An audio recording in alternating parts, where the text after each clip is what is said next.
తరిమి కొట్టిన ప్రజలు.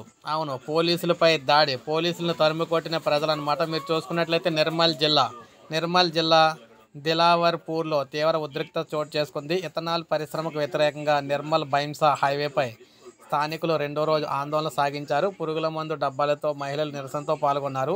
కొందరిని ముందస్తు అరెస్టు చేయడంతో పోలీసులపై ఆందోళనకారులు దాడి చేశారు. వారి వాహనాలపై రాళ్లు విసిరారు. దీంతో పోలీసులు పరుగులు తీశారు.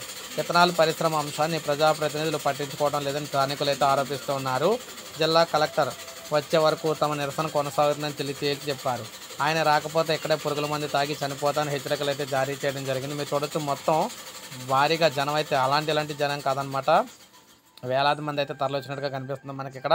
వీరందరూ కూడా పోలీసుల మీద కూడా దాడి చేయడం అయితే జరిగింది. పోలీసులందరినీ కూడా మహిళలు అయితే ఏకంగా పురుగు మందు డబ్బాలు అయితే తెచ్చుకున్నారన్నమాట. ఎట్టి పరిస్థితుల్లో పరిశ్రమ అయితే ఉండడానికి అయితే వీలేదని చెప్పేసి వీరే చెప్తున్నారు. ఇది మనకి తెలంగాణలో లేటెస్ట్ అప్డేట్. ఒక లైక్ చేయండి, సబ్స్క్రైబ్ చేసుకోకపోతే మన ఛానల్ సబ్స్క్రైబ్ చేసుకొని ఫాలో అవుతుంది.